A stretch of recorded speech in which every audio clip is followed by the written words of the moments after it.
Christmas.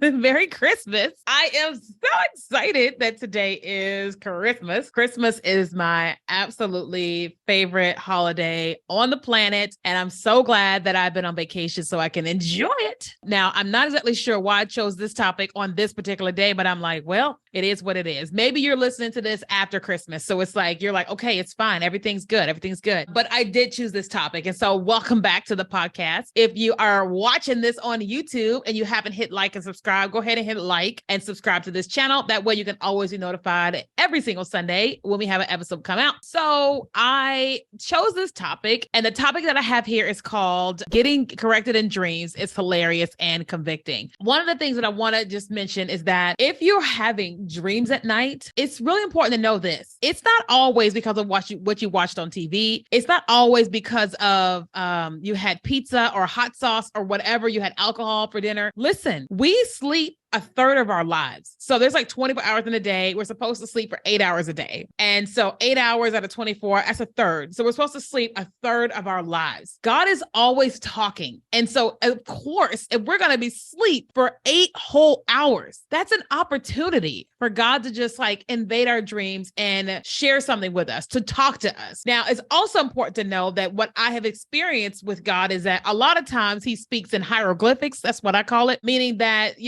you have to get it interpreted. You have to learn how to interpret your dreams. It's not like sometimes you're going to just know, right? So it's kind of like in the Bible where the guy had a dream that he had a basket of bread on his head. It was like, no, it wasn't about having a basket of bread on his head. Somebody was going to get their head cut off. You know what I mean? So somebody's going to die, or whatever. So God is always speaking in dreams. And so if you are not taking it seriously, then I would strongly encourage you to start taking that seriously, because God is like, I'm amazed by all the things he has shown me over the years. You listen to podcasts, so that's how I knew that my ex-husband was being unfaithful, because I didn't see anything. God told me. And then I looked and was like, so there it was, you know what I mean? I learned that it was multiple people because God told me, and today we're talking about how God will convict us in our dreams if we are paying close attention. So some years ago, there were some people that I knew, they were supportive of me, and I can't say that I was supporting them in a way that I probably could or should have. When I started going through the process of divorce, they were 2 people that called me and were just like, they had heard God say something. And then when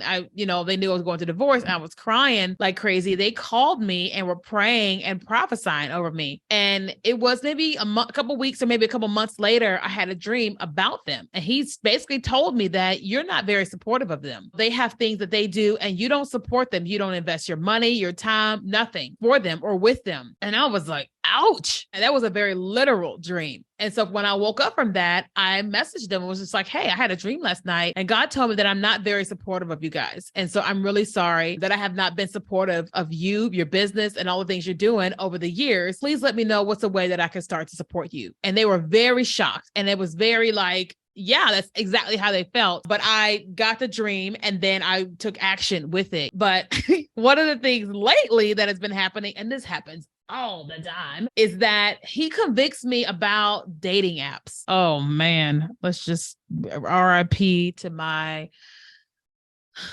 dating world right now. Rest in peace, in holy peace, because nothing is happening right now. And so I found myself getting like antsy is the best way to put it, just antsy, because it's been going on 8 years since I got divorced and I haven't been on a date. Have I been on a date? No, I've been on one date. Yeah, I think I've been on one date in the last 8 years. Not from the lack of trying. I mean, I am putting myself out there. Everybody and anybody knows your girl is single. Like, period. But God has been very clear about the dating apps. I remember when I was in Houston, I was on Bumble. And for a while, I was like, granted, I wasn't going on any dates, but I was trying to connect with people and all that. I was having dreams at night. And one of the dreams that I had, there was this guy who I was interested in. We had started having a conversation on Bumble and I had a dream that night. And I saw a guy in the dream who looked very similar to the guy that was on Bumble. In the dream, he just wasn't paying me no attention, like whatsoever. And when I woke up, I was like, just like trying to decipher what the dream was about, because I had gone to some dream class to learn how to interpret your dreams from a Bible standpoint. And I realized that God was saying that this guy is not into me and that I'm into him. He's not really into me. And I was like, okay. And I never heard from him again. So after that night, having that dream, he never messaged me again. So God was telling me, hey, here's what you think is happening. And here's actually what's not happening. But then just like a couple of weeks ago, now that I'm here in San Diego, I still haven't been asked out on a date.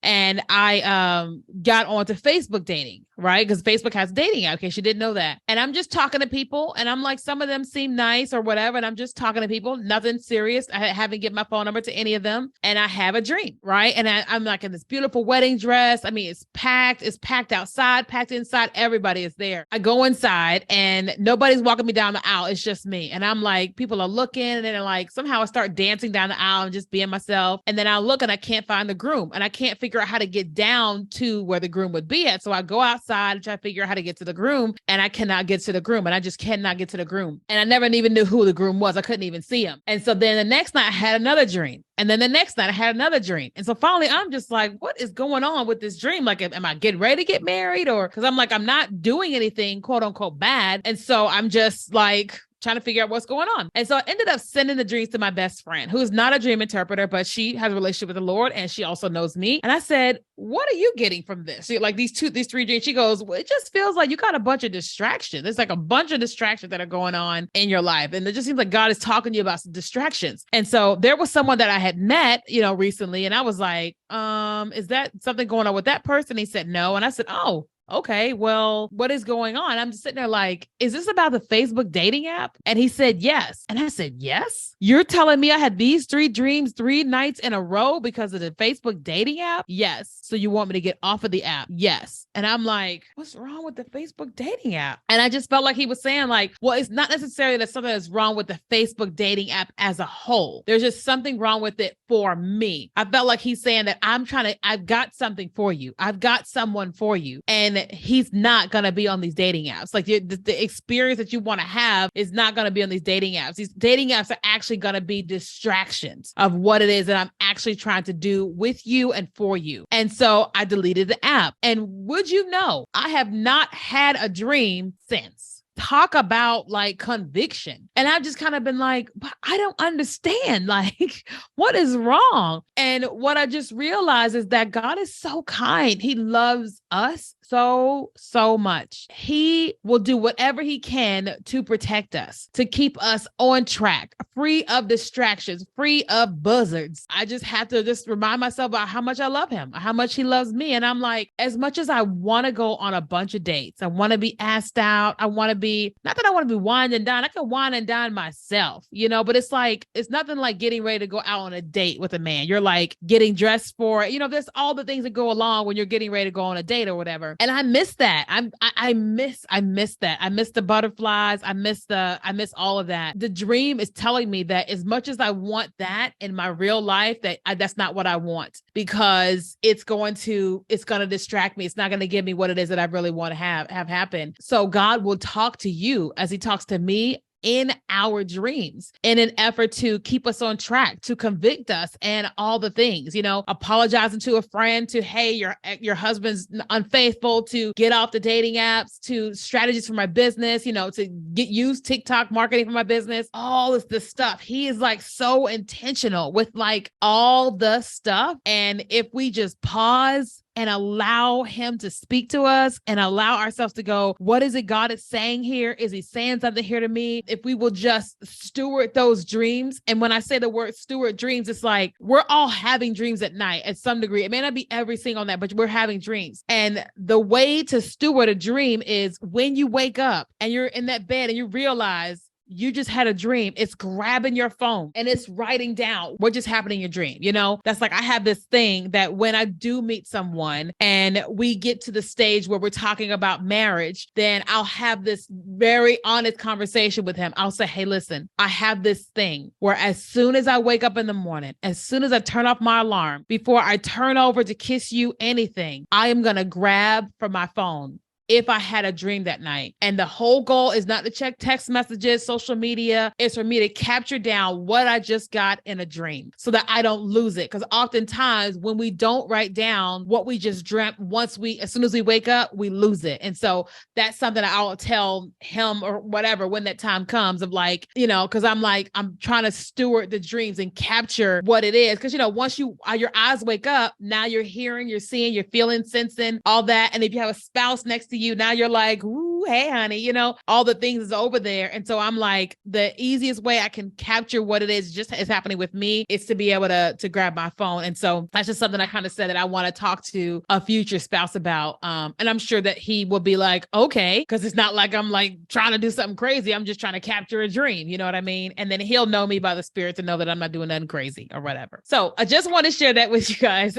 here on the podcast and on YouTube, is that it's really important to pay a close attention to your dreams, that God is talking. He is always talking. And if you're going to lay down for 5, 6, 7, 8, 9, 10 hours at a time, why would he not want to talk to you during that time? And so he's talking, steward the dreams. And if you're having dreams, I'm curious. Let me know in the comments here on YouTube. You don't have to tell me your exact dream, but let me know if you're dreaming and if you are learning to interpret your dreams. If you're loving the podcast on YouTube, make sure you go and listen to it on the go on iTunes, Spotify, Google Play, and Stitcher.